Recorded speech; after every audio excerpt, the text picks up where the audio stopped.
8:51 na po ng umaga. Good morning, Rina. Biyernes na. Alam mo, 9 days na lang inaabangan ko eh. 9 days? Oo. Ano meron? UNTV Cup. Nga pala, no? Oo. Magsisimula na next week. God willing, diba? At ngayong araw to, kung pinag-usapan sa banda kanina, yung International Youth Convention. Yes, so puro sports. Ng Members Church of God International sa Apali, Pampanga. Alam mo ba, maganda yan dahil para wag malilis ng landa sa mga kabataan. Hindi lang yun eh. Hindi lang yung mga sports na yun eh. Higit pa doon ang mangyayari doon. Tapos may mga, alam ko sa sinasabi ni Porky, yan ang inaano ni Porky sa akin. Kinikwento ni Porky. Alam ko si Thalia minsan dumalo na dati, dyan, diba? Tas may mga tinuturo pang iba doon eh. Para sa pagtatrabaho, para maging productive ang mga kabataan. Para mas mapalapit din ang mga kabataan natin sa Diyos. Yes. Kasi yung nakakaligtaan nila minsan. Para lalo pa tayong umasenso, di ba? Correct. Magandang umaga mga kasambahay. Araw na po ng Biyernes, 12 ng Mayo 2017. Sa ngalan po ni Kuya Daniel Razon. Ako po si Jun Suriao. At ako naman si Rina Villamor Camara. Narito na po ang mga humahataw na balita. Pangulong Rodrigo Duterte nagbigay ng talumpati sa World Economic Forum sa Cambodia. ASEAN member states muling hinikayat ng Pangulo na manindigan laban sa paglaganap ng iligal na droga. Incoming DFA Secretary Senator Alan Peter Cayetano, isusulong ang pagpapatupad ng independent foreign policy ng Administrasyong Duterte. Kapatid ni Janet Lim Napoles, ginagamit umano ng isang malaking grupo upang pigilin siyang tukuyin ang iba pang sangkot sa PDAP scam ayon sa Department of Justice. Kontrobersyal na pork barrel scam, posibleng imbestigahan muli ng Senado. Iba pang bagay na may kinalaman sa scam kabilang na mga pangalan na nasa listahan ni Napoles, uungkatin ng mga senador. Pilipinas may sapat na teknolohiya upang matiyak ang seguridad sa pagpapatupad ng National ID System ayon sa isang IT expert. At mga volunteers mula sa UNTV at Members Church of God International tumugon sa panawagang cleanup drive ng lokal na pamahalaan ng Montreal, Canada sa kabila ng masamang panahon. Una po sa ating mga balita, nakadakdang bisitahin ni Pangulong Rodrigo Duterte ang Filipino community sa Hong Kong ngayong araw. Ngunit bago tumulak pa Hong Kong, nagbigay muna ng talumpati ang Pangulo sa dinaluhang World Economic Forum sa Cambodia kung saan hinikayat nito ang ASEAN member states na manindigan laban sa paglaganap ng illegal na droga. Ito ang hataw na balita ni Rosalie Cos. Kagabi dumating si Pangulong Rodrigo Duterte sa Hong Kong mula sa Cambodia. Mananatili ang Pangulo sa Hong Kong ng isang araw at mamayang hapon ay nakatakda itong magbigay ng talumpati sa Filipino community doon. Ayon sa Department of Foreign Affairs, mahigit 200,000 Pilipino ang nasa Hong Kong at 174,000 sa kanila ang mga domestic worker. 66% rin sa mga nagparehistrong botante sa Hong Kong noong nakalipas na eleksyon ang bumoto para kay Pangulong Duterte. Samantala, bilang panauhing pandangal sa pagbubukas ng plenaryo ng World Economic Forum sa Cambodia kahapon, binigyang diin ni Pangulong Duterte sa kanyang talumpati ang pagsusulong ng pamumuhunan para sa mga kabataan ng ASEAN. Muli rin niyang hinikayat ang ASEAN member states na manindigan laban sa paglaganap ng illegal drug operation sa rehiyon. We must empower them to be the best version of themselves. But we cannot turn a blind eye on the scourge of illegal drugs that threatens our youth and the future of our societies. We need to take a committed stand to dismantle and destroy the illegal drugs trade apparatus. Ipinagmalaki rin ng Pangulo na ang ASEAN ay isang economic powerhouse. Kaya mahalagaan niya ang pagsusulong ng ASEAN economic integration at connectivity. In pursuit of integration, it is distinctively Asian way that will guide us. What does that mean? It means achieving sustainable and inclusive development for a region according to our needs at our own pace and guided by our core values. Ako si Rosalie Cos, humahataw sa balita. Umiimbestiga si Senator Francis Cheese Escudero na malabong magkaroon ng special elections para sa maiiwang pwesto na incoming Foreign Affairs Secretary at incumbent Senator Alan Peter Cayetano. Samantala, determinado naman ang bagong talagang DFA chief na isulong ang independent foreign policy ng Administrasyong Duterte. Ito ang ato na balita ni Mirasol Abogadil.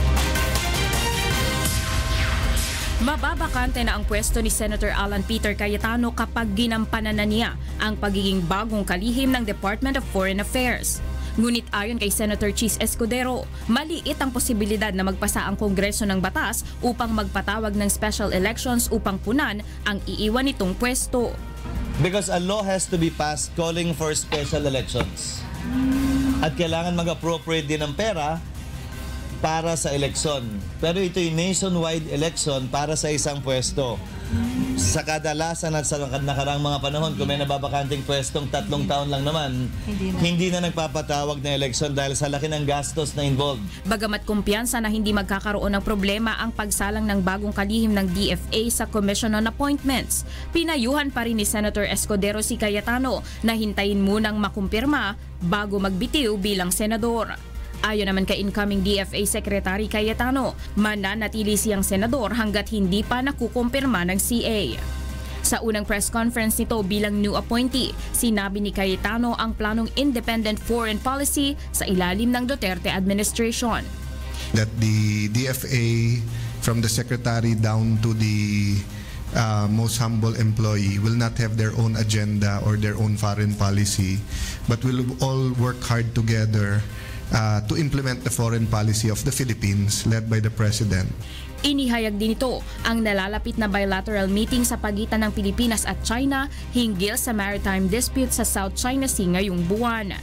Samantala, nais din pairali ni Senator Cayetano sa DFA ang pagkakaroon ng off-the-record briefings upang maging mas epektibo ang estratehiya ng bansa sa usapin ng agawan ng teritoryo. Ako si Mirasol Abogadil, humahataw sa balita. Bagamat suportado ng hukbong sandatahan ng Pilipinas at tanggapan ng Department of Interior and Local Government, mayroon namang nagpahayag ng kanilang pagkabahala sa pagkakatalaga kay incumbent AFP Chief of Staff General Eduardo Año bilang bagong DILG Chief. Ito ang hataw na balita ni Leslie Longboen. Tiwala ang Armed Forces of the Philippines na magagampanan ng maayos ni Chief of Staff Eduardo Año ang kanyang magiging bagong tungkulin. Ayon kay AFP spokesperson Brigadier General Restituto Padilla, ikinararangal nila na mula sa kanilang hanay ang napiling susunod na kalihim ng Department of the Interior and Local Government. Samantala, nababahala naman sa pagkakatalaga sa general si Anak Pawis Representative Ariel Casilao. But ang nangyayari ngayon, ang occupation ng mga former generals in cabinet positions and national agencies is going towards an authoritarian militarist policy making. Papalitan ni Año si DILG Officer in Charge Catalino Cuy na siyang nangangasiwa ngayon sa kagawaran matapos masibak si Secretary Mike Sueno dahil sa alegasyon ng korupsyon. Sa isang matipid na mensahe, ipinahayag ni Cuy ang pagtanggap sa appointment ni Pangulong Rodrigo Duterte kay Año. Una nang nilinaw ng Pangulo na tatapusin muna ng kasalukuyang pinuno ng hukbong sandatahan ng bansa ang kanyang termino bago gampanan ang kanyang tungkulin sa gabinete. Nakatakdang magretiro si General Año ngayong Oktubre. Mula sa Quezon City, ako si Leslie Longboen, humahataw sa balita. Hindi pa rin natatalakay ng House Committee on Suffrage and Electoral Reforms ang panukalang muling ipagpaliban ang barangay at sangguniang kabataan elections. Batay sa House Bill 5359 na inihain ni Surigao del Norte Representative Robert Barbers, isinusulong na ipagpaliban ang barangay polls sa May 25, 2020. Ayon kay Committee Chairman Congressman Sherwin Tugna, ang probisyong nagbibigay pahintulot sa Pangulo na mag-appoint ng barangay officials ang posibleng magpaantala sa pagpapasa ng naturang panukala. Posibleng mahiringan yan. Pero series of hearings to, of course, pag dumating ng second reading, pagdating sa plenary, at merong issue doon ng appointment of barangay officials, definitely there will be a debate on this. Sa iba pang balita, may kakayahan ang Pilipinas upang matiyak ang seguridad sa pagpapatupad ng National ID System. Ngunit ayon sa isang information technology expert, may panganib pa rin na magamit ito ng iba sa pansariling interes. Ito ang hataw na balita ni Nel Maribuhok. Kailangan lumikha ng isang oversight body na magbabantay sa pagpapatupad ng National Identification System. Ayon sa Chairman ng House Committee on Suffrage and Electoral Reforms, Representative Sherwin Tugna, ito ang isa sa dapat na mapagtuunan ng pansin sakaling tuluyang makapasa ang panukalang pagkakaroon ng National ID System. Para mas magkaroon tayo ng seguridad sa possible abuses, magkaroon lang tayo ng oversight. Sa pananaw naman ng information technology expert na si Jun Losada, bagamat may teknolohiya ngayon na kayang protektahan ang mga pribadong impormasyon na nasa National ID, didepende pa rin ito sa mga taong hahawak ng sistema sa pagpapatupad nito. With the proper design and implementation, usually Nel, ang mga ganyan naman will always be at the 99.9 or 99. Ngunit nilinaw ni Losada, hindi pa rin maiwawala ang panganib dito. It's always prone to risk. No? It's always, in fact, hindi lang, it could be targeted talaga. Naniniwala naman si Senator Francis Escudero na hindi dapat maging hadlang ang mga bantang ito sa pagsasabatas ng panukala. Siguro patuloy na hamon at bantayan ito para sa ahensya, pero hindi rin naman rason na wag natin gawin ito dahil sa banta ng pag-hack ng sinuman. Aprobado na sa House Committee level ang pagpapatupad ng Filipino ID System. Inaasahang agad itong tatalakayin sa plenaryo para sa pagpapasa sa mababang kapulungan ng Kongreso. Mula sa Quezon City, ako si Nel Maribuhok, humahataw sa balita. Paiimbestigahan ni Senator J.V. Ejercito sa Senado ang nangyaring pagbagsak ng chopper ng Philippine Air Force sa Tanay Rizal noong isang linggo. Ayon sa senador, kabilang ang bumagsak na chopper sa mga nabili ng AFP noong 2013 sa ilalim ng umano'y maanumalyang 1.25 billion contract. Nais ring ungkatin ng senador ang anyay natuloy na pagbili ng karagdagang choppers kahit pa na-terminate na ang kontrata sa supplier nito noong 2015. Layunin din ng investigasyon na maiayos ang procurement process ng modern military equipment. Unang nagsagawa ng investigasyon ang Senado sa depektibong air assets ng AFP noong 2015 matapos bumagsak sa Sarangani Province ang isa ring UH-1B chopper. Hindi na kailangang dalhin pa sa Camp Crame ang pagsasagawa ng DNA test kaugnay sa isang iniimbestigahang kaso. Ito ay dahil may bago ng DNA testing machine ang Crime Laboratory sa Davao Region. Ito ang hataw na balita ni Victor Cozare. 600 kaso na nangangailangan ng DNA testing ang tinatanggap ng Crime Laboratory sa Camp Crame taon-taon. Kasama na dito ang galing sa Visayas at Mindanao. Ngunit sa mga susunod na buwan, hindi na kailangan sa Camp Crame pa isagawa ang DNA testing para sa mga iniimbestigahang kaso sa Mindanao dahil may sarili ng DNA testing machine ang Davao Region Crime Laboratory. O hindi mo pwedeng i-dispute ang physical evidence. And in this case, DNA, if we got, for example, a hair strand of the suspect inside a room, he cannot deny his presence in that room if we get a sample and we can connect the sample to his identity. Of course, 100% accuracy. Nagkakahalaga ng mahigit sa 40 million pesos ang naturang makina. Libre ang paggamit dito kung criminal investigation ang pag-uusapan. Subalit libo-libong piso naman ang babayaran kung isang pribadong individual ang magre-request na magamit ang DNA testing machine. So kung paternity po yan, that is 3, yung father, mother, and the child. So 60,000 po yan. Pero ang priority po natin ay criminal cases. Opisyal na gagamitin ang makina kapag natapos na ang bagong gusali ng Crime Laboratory sa Davao Region. Samantala, may sarili na ring DNA testing machine ang Crime Laboratory sa Cebu na magagamit para sa buong Visayas Region. Mula sa Davao City, ako si Victor Cosare, humahataw sa balita.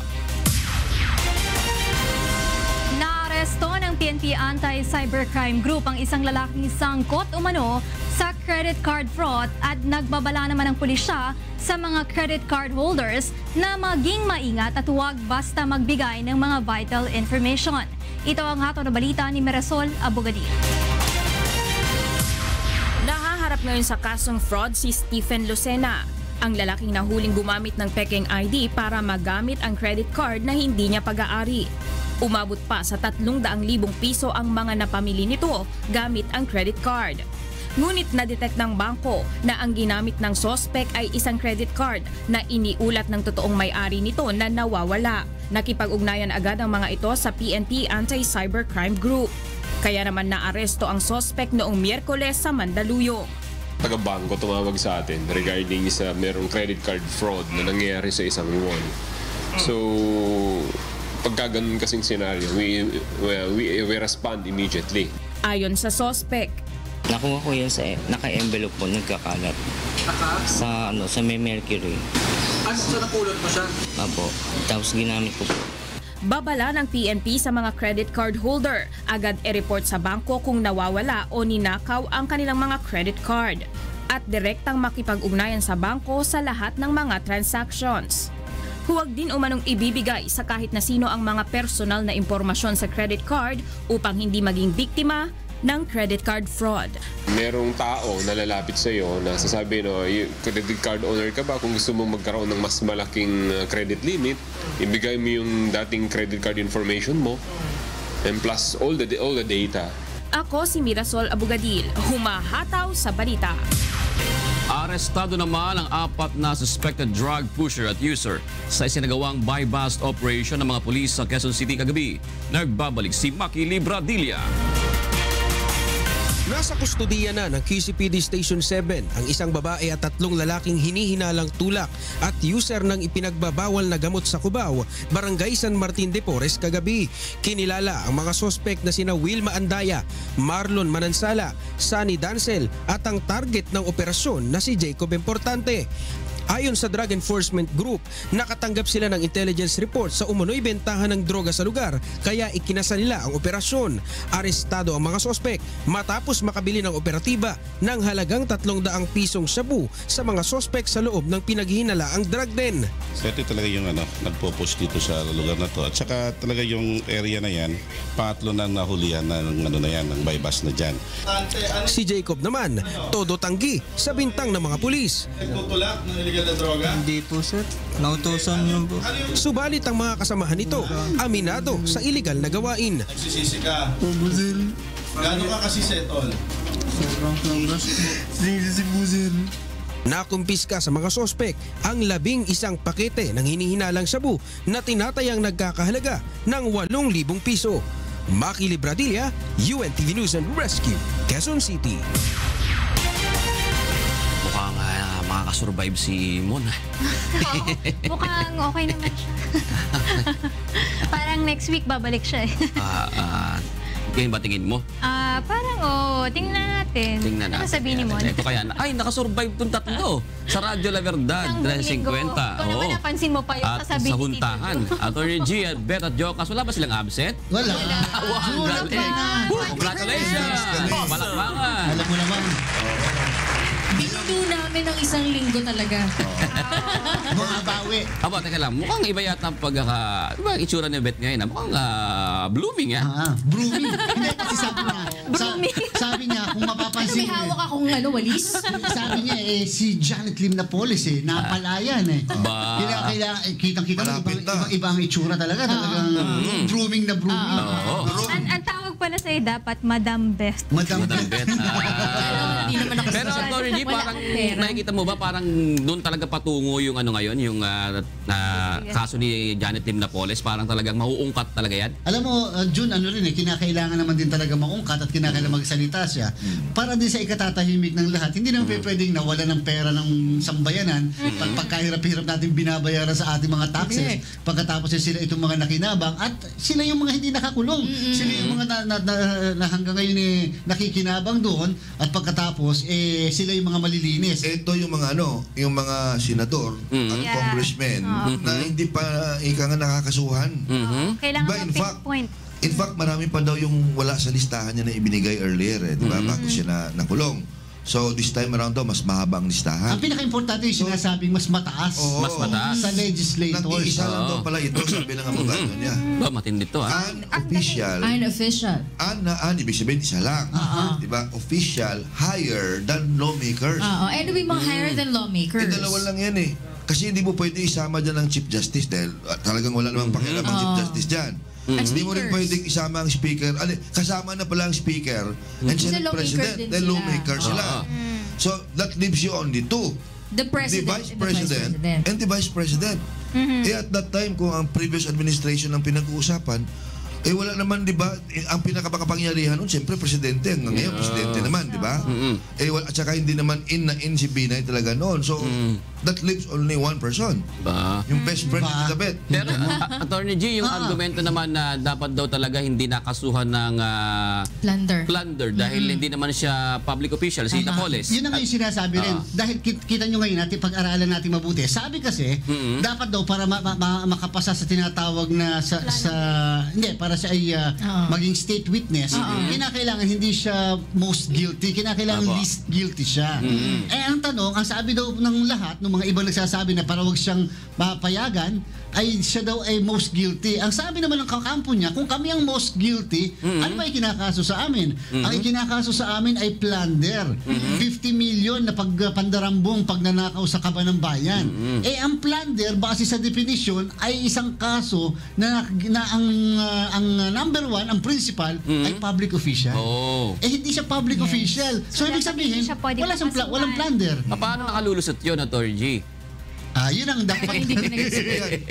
Anong kaso dapat ang nasa kanya kung hindi plunder? Dahil hindi siya maaaring plunder din. Kaya lang, kinakailangan may mas mataas na official o may public official na involved kasi yun ang kinasuhan, damay siya. Pero attorney, paano yun? Kasi na-file na yung case na yan, di ba? At siya yung kinakasuhan mismo na plunder. Paano mawawala, ma-dissolve ba yung case? Or paano gagawin kapag kasi kalimitan kapag ikaw ay naging state witness, so yung mismong kaso sa iyo ay mababaliwala. Maaaring ma-downgrade. Pero alam niyo, lahat nag-uusap kasi, sinasabi nila, yun daw Solicitor General, kinakailangan mapag-aralan yan, ang DOJ Secretary. Pero come to think of it, hindi sa kanilang dalawa nakadepende. Sa Office of the Ombudsman. Kasi nandoon ang kaso. Kasi ang Ombudsman ang prosecutor. Ang Ombudsman ang nagpo-prosecute. Kaya sa bandang huli, kahit na anong sabihin nila, ang magsasabi kung gagawin niyang state witness o hindi, ay ang Office of the Ombudsman.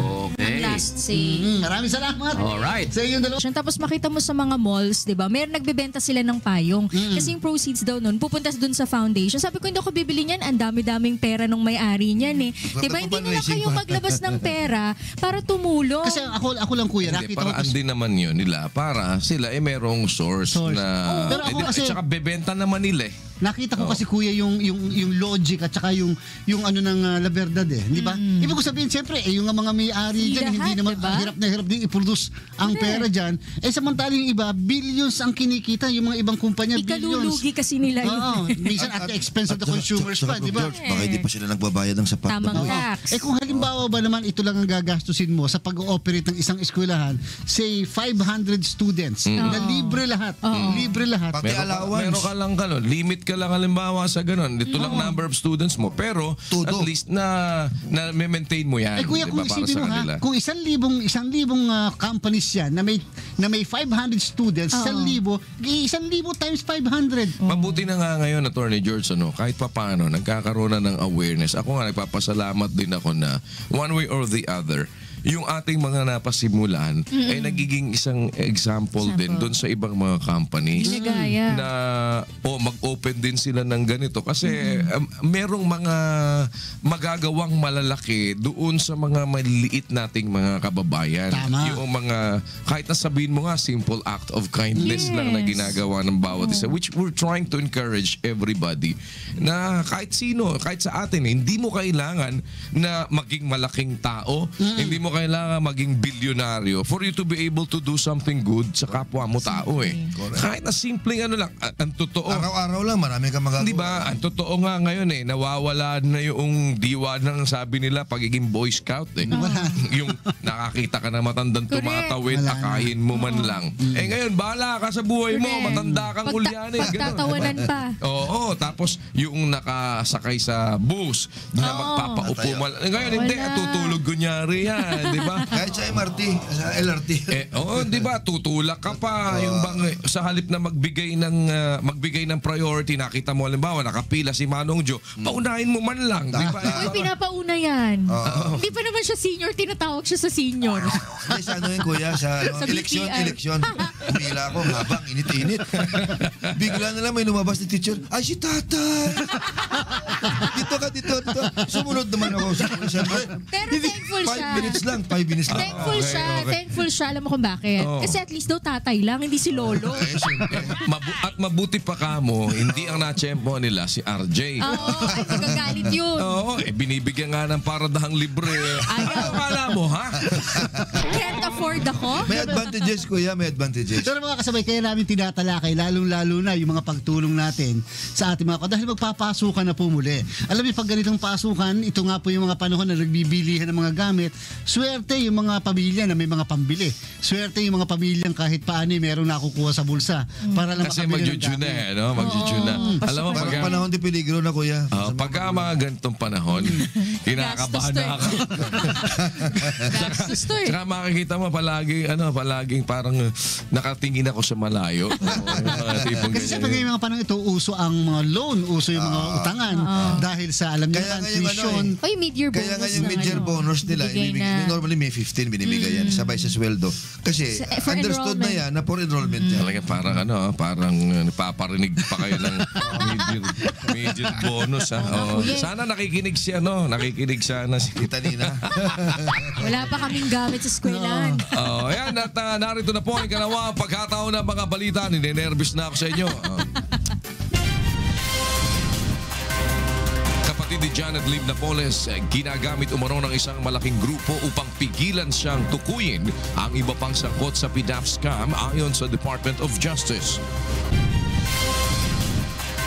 Kontrobersyal na pork barrel scam posibleng imbestigahan muli ng Senado. Iba pang bagay na may kinalaman sa scam kabilang na mga pangalan na nasa listahan ni Napoles uungkatin ng mga senador.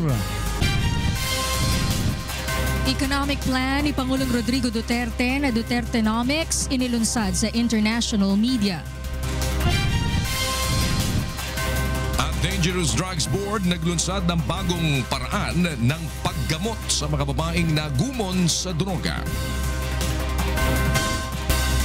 Ibinunyag ni Justice Secretary Vitaliano Aguirre II na hawak umano ngayon ng isang malaking grupo ang kapatid at kapwa akusado ni Janet Lim Napoles. Ito ay upang pigilan umano ang tinaguriang pork barrel queen na tukuyin ang iba pang mga opisyal na sangkot din sa Priority Development Assistance Fund o PDAP scam. Ito ang hataw na balita ni Joe Anan. Kasi di ba yung kapatid niya was never arrested? Merong malalim na kwan dyan. Parang yung kapatid niya yan nakaprenda para hindi magsalita si Janet. Ito ang inihayag na dahilan kahapon ni DOJ Secretary Vitaliano Aguirre kung bakit nais ni Janet Lim Napoles na mailipat siya sa kustodiya ng National Bureau of Investigation. Ayon sa kalihim, hawak umano ngayon ng isang malaking grupo ang kapatid ni Napoles at kapwa akusado sa kaso na si Reynald Lim. Ginagamit umano ito upang pigilan siyang ibunyag ang iba pang mga pangalan na sangkot rin sa PDAP scam. Actually, kung kaya lang naman hindi nagsasalita si Janet Napoles gawa ng talagang nag-aalala siya na pag nagsalita na siya, lalo magiging endangered yung kanyang life. Kahapon nagtungo sa DOJ ang abogado ni Napoles na si Attorney Stephen David upang personal na iapela ang hiling ng kanyang kliyente na mailipat ng kulungan. Pinag-aaralan na rin ngayon ng DOJ ang panukalang gawing pangunahing testigo si Napoles sa halip na isang akusado. Sang-ayon si Aguirre sa posisyon ng kampo ni Napoles na tanging ang mga opisyal lamang ng gobyerno ang maaaring kasuhan ng plunder at hindi ang mga pribadong individual tulad nito. Muli namang magsasagawa ng malalimang investigasyon sa kaso ang DOJ at tiniyak na mas marami pang malalaking pangalan ang maglilitawan na sinasabing dawit rin sa PDAP at Disbursement Acceleration Program o DAP scam. We will be making an honest-to-goodness effort to reopen itong PDAP and even DAP cases. Kaya't we could not rest in view of the fact that only 3 among hundreds of responsible public officials dito sa dalawang kasong ito. Mula sa Department of Justice, ako si Joan Nano, humahataw sa balita.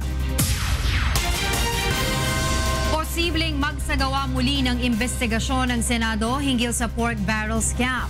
Dito inaasahang uungkatin ng mga senador ang iba pang bagay na may kinalaman sa kontrobersyal na issue, kabilang na ang mga personalidad na nasa listahan ni Janet Napoles. Ito ang hataw na balita ni Joyce Balancho.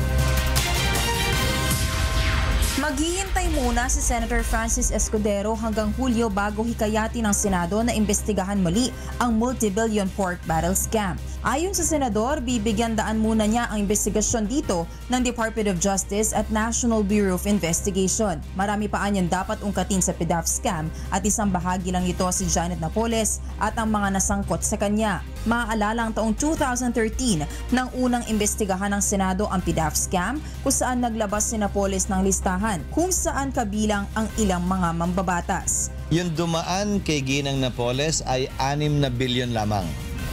May higit 6 na bilyon pa na hindi natalakay, hindi tinatalakay at nung naghihiring pa lamang para dun sa mga nasa Senado nun, hiniling ko na ituloy dun sa parting yon na hindi na nabigyan ng pansin ng Senado o ng DOJ. Dahil sa PDAF scam, nakasuhan at napakulong sina Senators Bong Revilla, Jinggoy Estrada at iba pang sangkot sa scam. Para kay Senator Richard Gordon, marami pa rin hindi nakasuhan na nasa listahan ni Napoles. Hindi lang naisali nung araw siguro, kaya tinitingnan ulit. Dahil kung talagang hindi naisama at meron namang ebidensya, kasi ang lakas ng pandinig namin nung araw na may mga sinabing pangalan pero hindi sinama Ang Blue Ribbon Committee na hawak ni Senator Gordon ang maaaring magsagawa muli ng pagdinig. Pero ayon sa Senador, dapat munang may maipresentang bagong mga ebidensya bago gawin muli ang investigasyon. Mula dito sa Senado, ako si Joyce Balancho, humahataw sa balita. Iba pang balita, ibinida ng delegasyon ng Pilipinas sa dinaluhang World Economic Forum sa Cambodia ang Economic at Development Blueprint ng Duterte Administration para sa Pilipinas hanggang sa taong 2022. Ito ang hataw na balita ni Rosalie Cox. Sa kauna-unahang pagkakataon, inilunsad sa international media ang economic plan ni Pangulong Rodrigo Duterte, ang Dutertenomics. Ang Dutertenomics ay 6-year development plan ng gobyerno na target maging isang high-middle income economy ang Pilipinas bago matapos ang termino ni Pangulong Duterte sa 2022. Ilang miyembro ng gabinete ni Pangulong Duterte ang naglatag ng big infrastructure projects sa bansa bilang paghikayat sa mga international investor na mamuhunan sa bansa. Ipinagmalaki rin ng mga ito ang ipinatutupad na seguridad sa Pilipinas at ang mahigpit na kampanya ng Administrasyong Duterte kontra katiwalian. President Duterte will be uncompromising when it comes to corruption. In other words, given this principle of no corruption, you actually put into fixed platform the level playing field. Definitely, the Dutertenomics is bringing change. It's not the usual growth that we're having. It's inclusive growth. And it's for the first time that we're talking about addressing inequality, making the powerless empowered. Bukod sa mga investor, maging ang foreign media, inimbitahan din ang pamahalaang bumisita ng Pilipinas upang malaman ang tunay na sitwasyon sa bansa. So may we invite you, the foreign media, to visit the Philippines.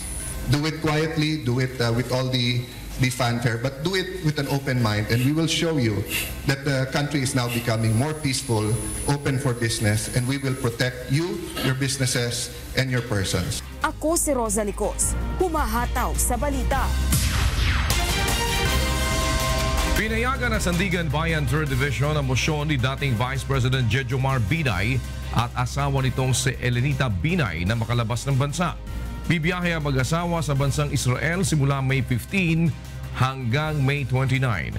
Una nang sumailalim sa isang conditional arraignment si dating VP Binay bilang bahagi ng proseso para sa mga akusadong lumalabas ng bansa.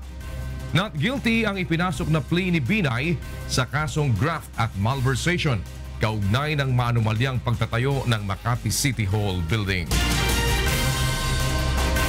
Walang naging epekto sa operasyon ng mga minahan sa bansa ang mga suspension at closure order ni dating DENR Secretary Gina Lopez.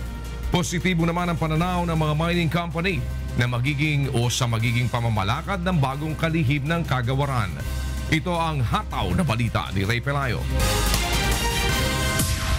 Tuloy pa rin ang operasyon ng mga minahan sa bansa na unang ipinag-utos ni dating DENR Secretary Gina Lopez na suspindihin at isara. Ayon kay Chamber of Mines of the Philippines spokesperson Attorney Ron Residoro, agad na umapela ang lahat ng mga mining companies na ito sa Office of the President. Ang 10 minahan anya na sinuspindi ni Lopez noong nakarang taon ay dati nang suspindido, kaya't nakahinto naman ang operasyon ng mga ito. Maging ang 75 Mineral Production Sharing Agreement na kinansela ni Lopez ay wala ring epekto sa produksyon ng minahan dahil wala pang ginagawang pagmimina sa mga ito. Pero kung tungkol sa mga namumuhunan ng pag-uusapan, wala pang real impact on production. Although, ang malaking impact would probably be on investor confidence. Umaasa ang Chamber of Mines na mababalanse ng bagong kalihim ng DENR na si Roy Cimatu ang pananaw sa pagprotekta sa kalikasan at National Resources Development. Naghihintay lamang ang Mines and Geosciences Bureau sa magiging direktiba ni Cimatu kaugnay sa issue. All policy issuances of the previous secretaries are regular until it needs to be reviewed, revised, or amended. Ayon naman sa Department of Finance, tuloy pa rin ang review na isinasagawa ng Mining Industry Coordinating Council sa mga minahan na may closure at suspension order. Maglalabas ito ng rekomendasyon kung tama nga ba o mali ang naging desisyon ni Lopez. Kailangan, kung ikaw yung regulatory agency, ipakita mo, you need to cite ano yung reasons, which rules is this company violating, and why it is being suspended. Mula sa Maynila, ako si Ray Pelayo, humahataw sa balita. Suportado ng ilang private drug rehabilitation centers ang isinusulong ng Dangerous Drugs Board na bagong paraan ng paggamot sa mga babaeng nalulong sa iligal na droga. Ito ang hataw na balita ni Mon Hocson. Subok daw na mabisa ang isinusulong ng Dangerous Drugs Board o DDB na bagong paraan ng rehabilitasyon sa mga babaeng drug dependent. Ito ang naging pahayag ng ilang pribadong grupo ng mga drug rehabilitation center kaugnay ng Cognitive Behavioral Therapy o CBT. Ang CBT ay isang paraan na kung saan personal na inaalis ng isang tao ang masasama at negatibong pag-iisip na nakakasama sa kanya. Let's say out of 100 residents, 86% ng mga residents ay nag-succeed. Masasabi natin nag-succeed ang CBT approach. Ayon sa DDB, mayroon ng mga umiiral na programa para sa mga lalaking drug dependent at napapanahon na magkaroon naman ng para sa mga kababaihan. Before, we're using a generic program. But we feel na maybe a more gender and even age specific later on programs would be more efficient, more cost effective, and would benefit our patients more. Kakaiba ang proseso sa CBT program dahil ito ay therapy na hindi sangkot ang sinuman maliban sa counselor na tutulong sa pasyente. Ang ginagawa kasi ng therapeutic community is ang relasyon ng pasyente sa ibang tao. Ang relasyon ng pasyente sa environment. Ang relasyon ng pasyente sa pamilya. Okay? With cognitive behavioral therapy, sarili. Kailangan nilang malaman na mali ang pag-iisip. I'm not doing anything wrong. Hindi ako gumagawa ng masama. At sarap-sarap nga ng feeling eh. Sa susunod na buwan ay uumpisahan na ng Dangerous Drugs Board katulong ang Department of Health ang cognitive behavioral therapy sa isang drug rehab facility ng DOH. Mula sa Makati City, ako si Mon Hocson, humahataw sa balita. Hindi naman nababahala si Senator Richard Gordon sa kinakaharap niyang reklamo sa International Criminal Court. Sa isang panayam sa media, sinabi ni Senator Gordon na hindi alam ni Attorney Jude Sabio ang ginagawa nito nang magsampa ng reklamo sa ICC noong Abril. Si Sabio ay ang abogado ng self-confessed hitman na si Edgar Matobato. Iginiit rin ng senador na walang katotohanan ng akusasyon ni Attorney Sabio na state-sponsored ang umano'y extrajudicial killings at maraming human rights violations sa bansa. Si Gordon ang chairman ng Senate Committee on Justice and Human Rights na nag-imbestiga sa umano'y pagpatay ng Davao Death Squad at kaso ng vigilante killings. Nakasaad sa inilabas nilang committee report na hindi dapat panagutin ang Pangulo sa mga kaso ng pamamaslang sa bansa. Natawa lang ako because I don't think that lawyer knows what he's doing. I mean, if you accuse me, are you accusing the rest of the committee, the Congress? Because kami, di naman isa lang ang gumawa nun eh. Lahat kami gumawa nun eh. Nagpaalala ang Department of Trade and Industry sa mga business establishment owner na hindi sumusunod sa ipinatutupad na suggested retail price ng bottled water. Ito ang hatong na balita ni Leslie Longbowen. Sa mga nakalipas na inspeksyon ng Department of Trade and Industry sa ilang mga tindahan, natuklasan itong may mga negosyanteng lumalabag sa Price Act. Sinasamantala umano ng mga ito ang mataas na demand ng produkto upang makapagtaas ng presyo. Sa ilalim ng naturang batas, hindi ipinahihintulot ang pagbebenta ng mga pangunahing produkto kabilang ang bottled water na may patong na higit sa 10% ng halaga nito sa nakalipas na buwan. Bawal din ang walang price tag. Ang sinumang mapatutunayang lalabag sa Price Act ay papatawa ng multang nagkakahalagang 20,000 piso hanggang 1 milyong piso. Kaya naman mahigpit ang paalala ni DTI Undersecretary Teodoro Pascua sa lahat ng mga business establishment owner na sundin ang suggested retail prices sa kanilang website. Hinikayat naman ang kagawaran ng publiko na i-report sa mga numero ng DTI ang makikitang lumalabag dito. Mula sa Quezon City, ako si Leslie Longbowen, humahataw sa balita. Para sa mga karagdagang balita, bumisita lamang sa aming website na untvweb.com. At narito naman ang mga balitang dapat abangan sa ikatlong paghataw ng mga balita. Filipino community sa Hong Kong nakatakdang bisitahin ni Pangulong Rodrigo Duterte ngayong araw.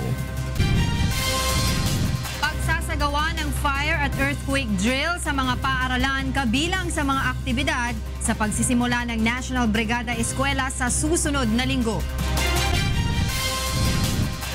Konstruksyon ng bagong bilangguan sa Davao City na pinondohan ng mahigit 200 milyong piso. Target simulan ngayong taon. At mga volunteer mula sa UNTV at Members Church of God International tumugon sa panawagang cleanup drive ng lokal na pamahalaan ng Montreal, Canada sa kabila ng masamang panahon. Yan po ang ikalawang paghataw ng mga balita sa umagang ito, araw ng Biyernes at 12 na sa buwan ng Mayo 2017. 12 na pala. Monday, wag kang absent. Ha? Kang absent sa Monday. Wala, out of town ako sa Monday. Tsaka sarado opisina sa Monday. O, di ngayon, advance na. Wala. Sabi ni pinaalalahanan ako ni Attorney George. Tsaka ni Aling Beth Santiago. Sabi nila, mid-year bonus na daw. Para pampa-enroll kay Gab, kay Neo. Diba wala pang bank holiday? Wala. At si Attorney George, sabi ni Attorney George, hindi, ano ngayon? Wala bang ano yan, Attorney George? Nasa batas ba talaga? Hindi ba pwedeng naman yan? Makuha ka sa tingin, Attorney G.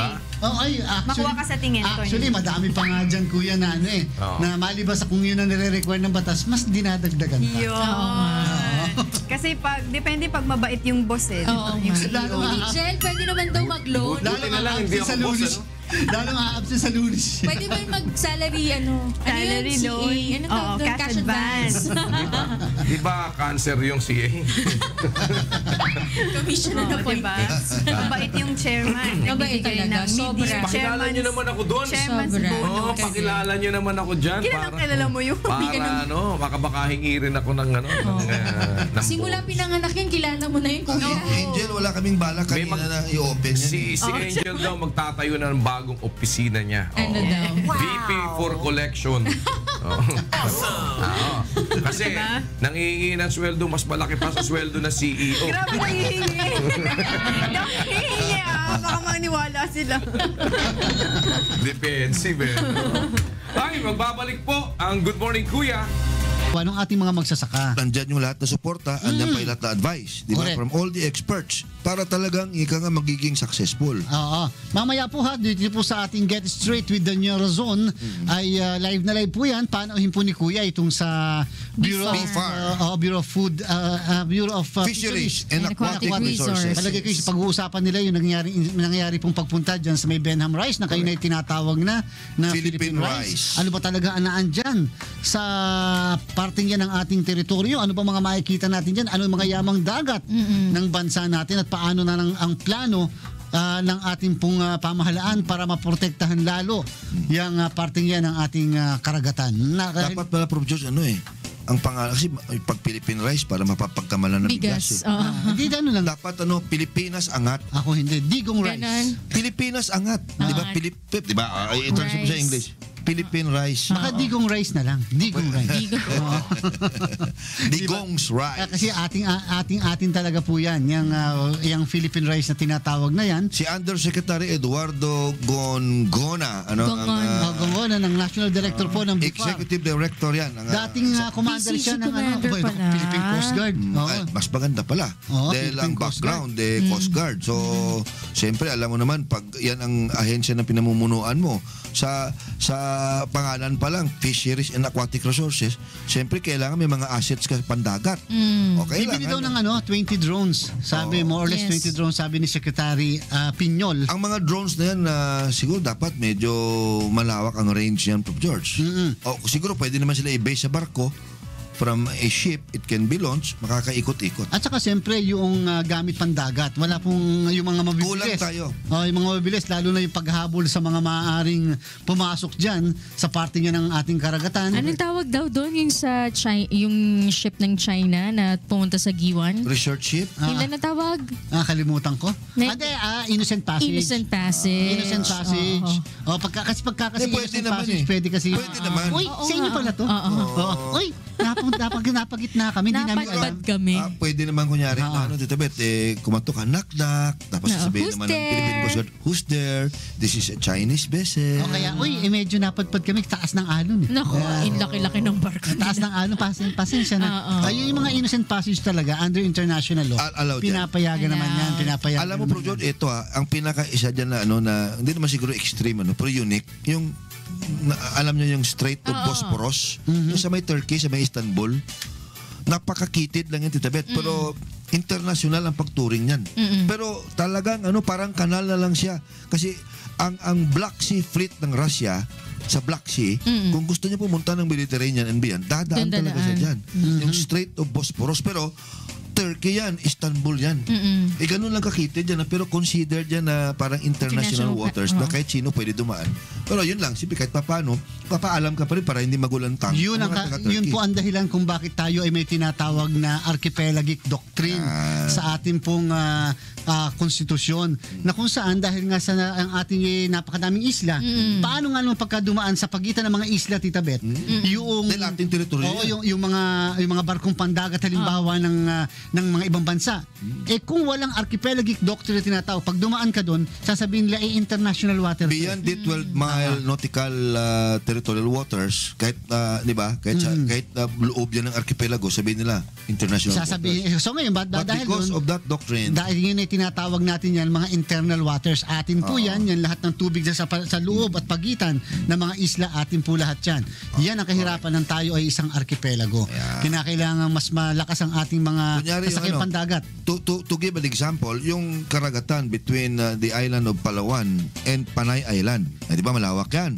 Yan. Internal waters natin. Ayun, maraming salamat po mga kasambahay sa inyong panunod at pakikinig sa amin. Pansamantala po kami nagpapaalam sa huntahan. Ako po si Atty. George Erwin Garcia. Ako po si Beth Santiago. At ako naman si Jose Castigador Jr. Maraming salamat at magandang umaga po sa inyong lahat. Susunod na ikatlong paghahataw ng mga balita kasama sina Kuya at Monica sa Good Morning Kuya. Maraming salamat, Atty. George, Beth Santiago at si Manong Joe Castigador. Good morning sa inyong tatlo. 7:11 ang oras natin sa buong kapuluan. Philippine Standard Time, araw po ng Friday, May 12, 2017. Sabayan pa rin tayong napapakinggan sa Radyo La Verdad, 1350. Totoong balita, tunay na kalinga para sa kapwa. Narito na ang mga hataw na balita sa umagang ito. Filipino community sa Hong Kong nakatakdang bisitahin ni Pangulong Rodrigo Duterte ngayong araw. Pagsasagawa ng fire at earthquake drill sa mga paaralan, kabilang sa mga aktibidad sa pagsisimula ng National Brigada Eskwela sa susunod na linggo. Konstruksyon ng bagong bilangguan sa Davao City na pinondohan ng mahigit 200 milyong piso, target na simulan ngayong taon. Volunteer mula sa UNTV at Members Church of God International tumugon sa panawagang cleanup drive ng lokal na pamahalaan ng Montreal, Canada sa kabila ng masamang panahon. Sa detalye ng mga balita, magsasagawa ng fire at earthquake drill sa mga paaralan ng Department of Education kasabay ng pagsisimula ng National Brigada Eskwela sa susunod na linggo. Pagpasok naman ng school year, isasagawa ang iba pang maintenance, disaster preparedness at resilience activities ng DepEd na bahagi naman ng bagong Brigada Eskwela Plus. Ito ang hataw na balita ni Aiko Miguel. Bukod sa taunang paglilinis at pagkukumpuni ng mga gamit at silid-aralan sa mga paaralan, kasama sa ilulunsad sa pagsisimula ng Brigada Eskwela sa Lunes, ang disaster preparedness activities sa mga paaralan. Ang isa po dito ay yung earthquake and fire drill, school safety, resiliency, and other disaster-related information drive. Ayon kay Education Secretary Leonor Briones, ang kaligtasan ng mga mag-aaral ang pangunahing adhikain sa pagsasagawa ng Brigada Eskwela. So, ayun, ang mga teachers kinakapacitate, ang mga bata tinetrain na kasi these are very traumatic experiences for the children. So, kasama ito sa Brigada Eskwela. Target ng kagawaran na mahigitan ngayong taon ang mahigit 11 milyong volunteers ng Brigada Eskwela upang mas mapabilis ang paghahanda sa mga silid-aralan para sa pagbubukas ng klase sa Hunyo 5. Mayroon ding administrative unit ang kagawaran na susuri sa katatagan ng mga gusali at istruktura sa mga paaralan. Minsan may mga cracks na at saka kuminsan yung mga pader na build how many years ago. Gaganunin mo lang, natutumba na. Kailangan na i-check yan. Sa class opening naman, sisimulan ang Brigada Eskwela Plus program kung saan nakapaloob ang iba pang maintenance, disaster preparedness at resilience activities ng DepEd. Tatagal ang programang ito ng DepEd hanggang sa katapusan ng school year. Mula sa Pasig City, ako si Aiko Miguel, humahataw sa balita. Nasa Hong Kong na ngayon si Pangulong Rodrigo Duterte matapos dumalo sa World Economic Forum sa Cambodia. Isang araw mananatili rito ang Pangulo at mamayang hapon nakatakda nitong bisitahin ng Filipino community. Ayon sa Department of Foreign Affairs, mahigit 200,000 Pilipino ang nasa Hong Kong at karamihan sa mga ito ay mga domestic worker. 66% naman sa mga rehistradong botante ang bumoto para kay Pangulong Duterte noong nakalipas na presidential elections. Balita naman sa iba't ibang panig ng bansa sa ating balitang Prom Day. Mula sa Calamba, Laguna, alamin natin kay Sherwin Kulumong ang mga balita sa Luzon Region. Sherwin. Maraming salamat kuya. Narito na ang mga balita sa Luzon Region. Idineklara ng drug cleared ng Philippine Drug Enforcement Agency ang 9 na barangay sa bayan ng Mansalay, Oriental Mindoro kahapon. Gayun din ang 5 barangay sa Baco at 2 barangay sa Rojas. Sa kabuuan, mayroon ng 74 na barangay sa Oriental Mindoro ang kinumpirma ng PIDEA Region 4B na wala ng impluensya ng illegal na droga. Idinedeklara ng PIDEA na drug cleared ang isang barangay kung wala na ditong mga drug user, pusher, drug den, marijuana plantation at drug laboratory. Ayon sa tagapagsalita ng PIDEA Region 4B na si Gracel Lano, mahalagang mawala ang illegal na droga sa isang barangay na ugat ng iba't ibang klase ng kriminalidad. Isang farm school sa Nueva Ecija ang nagtuturo sa mga magsasaka ng mga paraan upang mapagaan ang kanilang trabaho at mapaangat ang kanilang kabuhayan. Narito ang report ni Danny Munar.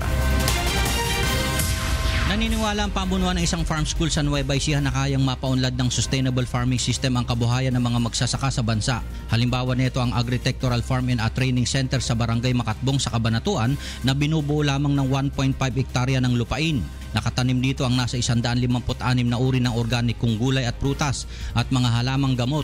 Mayroon ding livestock at palaisdaan. Lahat ng kailangan ng pamilya nandyan. Kung gusto mo ng may meat, meron kang alagang manok. Itlog nila napakarami. May fish pan doon na within talagang 3,000 square meter. Naging posible niya ito dahil sa ipinapatupad nilang sustainable farming system. Sa ilalim ng programa, maaaring mag-organic farming ang mga magsasaka at vermicomposting. Pati na ang pagpapakain sa mga alagang hayop at isda. Dapat organic din para bawas gastos. Layo ng sistema na mapagaan ang trabaho ng mga magsasaka at mapalaki ang kanilang kita. Kasi yung technology na in-apply namin para magaan ang pagsasaka. Pero marami kang inaani. Hindi lang sapat, sobra pa, at hindi lang basta pagkain, safe na pagkain. Nanghihikayat rin sila sa iba pang magsasaka na subukan ng sistemang ito. Mula dito sa Nueva Ecija, ako si Danny Munar, humahataw sa balita.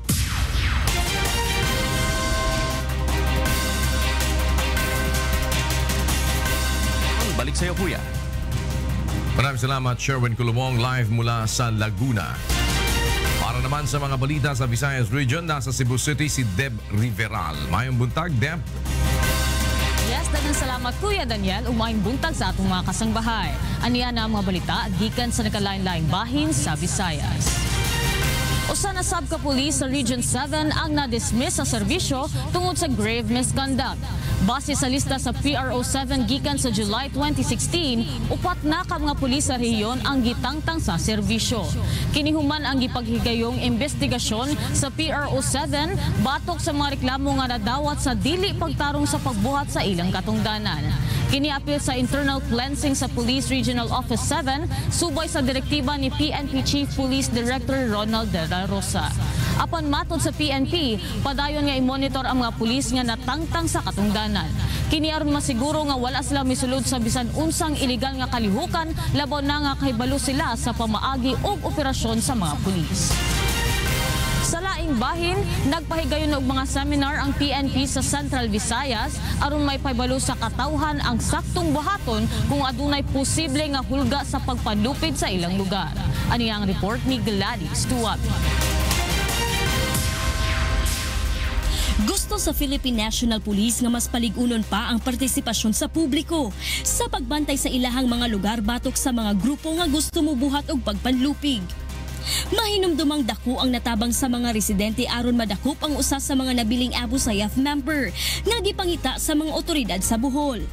Ay hindi natin mako-cover lahat ng mga areas na pwedeng pangyarihan ng isang krimen. Kaya importante yung participation ng mga barangay o purok. Dahil itong problema natin sa criminality, terrorism, ano pang kaguluhan ay hindi lang problema ng pulis, ng militar, ng LGU, kundi problema nating lahat. Subay niini nagpahigayon na og seminar ang mga pulis sa komunidad sa Central Visayas, partikular na sa pipila ka lugar sa Bohol. Hatagan og ideya ang mga residente sa mga kinahanglan nilang buhaton kung adunay mabantayang kadudahan sa ilang mga lugar. Nagkandak tayo ng seminar kahapon doon sa ANDA, mga barangay officials nila. At yun ang ini-emphasize natin lagi na dapat timely yung information na ibigay nila sa kapulisan o sa militar para sa kanila maaksanan din natin bagay. Gisiguro sab sa PNP nga nakaalerto ang ilahang bahin aron magpabiling luwas ang publiko. Gikan sa Cebu, ako si Gladys Tuwabi, humahataw sa balita. O kana ang mga balita na atong nakuha dinhi sa rehiyon sa Kabisayan. Gikan dinhi sa Cebu City, balik din ha sa inyo Kuya Daniel. Nagkasalamat, Deb. Mula naman sa Davao City, alamin natin ang mga balita sa Mindanao mula kay Victor Cosare. Mayang budag, Victor. Mayang Umayong buntag, Kuya Daniel, ani ang mga balita gikan sa rehiyon sa Mindanao. Gilauman nga masugdan na karong tuiga ang pagtukod sa bag-ong presuhan sa Davao City nga kasulbaran sa nagdasok na nga mga piniriso sa Davao City Jail. Si Marisol Montaño sa balita. Muihap na og kapin sa 3,000 ang peneriso nga anaa karon sa Davao City Jail. Kung sumahon, sobra na kaayo kini sa ideal capacity sa presuhan nga alang lamang untana sa 300 ka tawo. Tungod niini, plano sa lokal na panggamhanan nga magtukod og bago nga presuhan.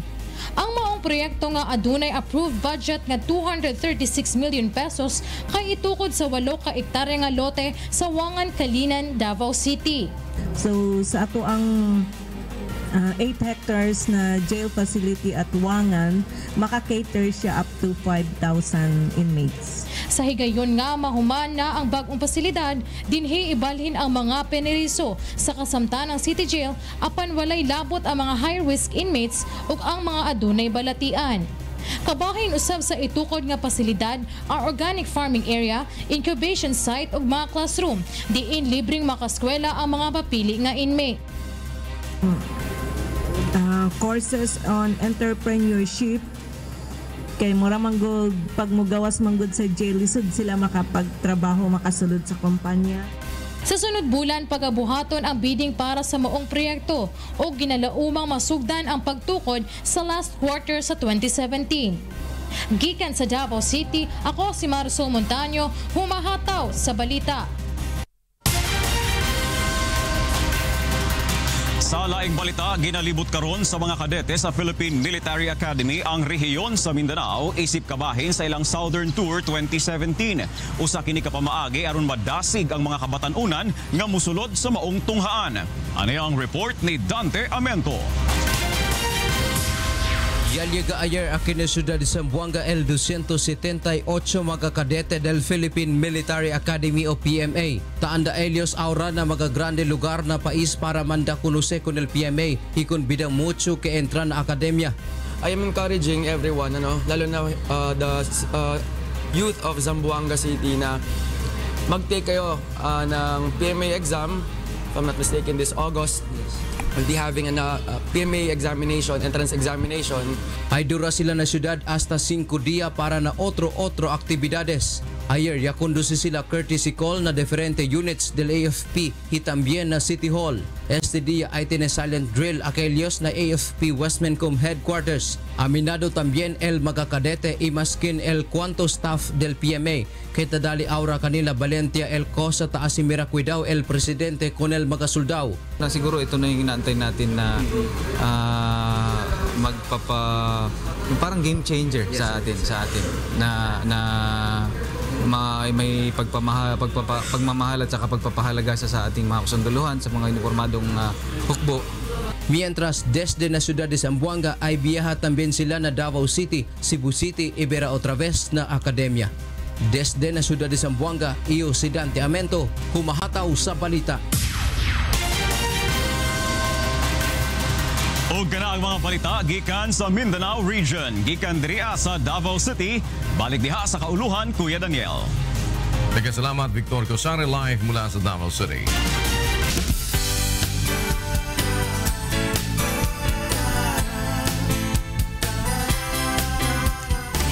Hadlang ang masamang panahon upang tumugon ng mga volunteer mula sa UNTV at Members Church of God International sa panawagang cleanup drive ng lokal na pamahalaan ng Montreal.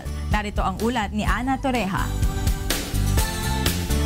Isang linggo nang walang tigil ang pag-ulan sa ilang bahagi ng Montreal, Quebec dito sa Canada. Dahil dito, nakararanas na ng pagbaha ang maraming lugar sa Montreal. Isinailalim na rin ito sa state of calamity noong Lunes.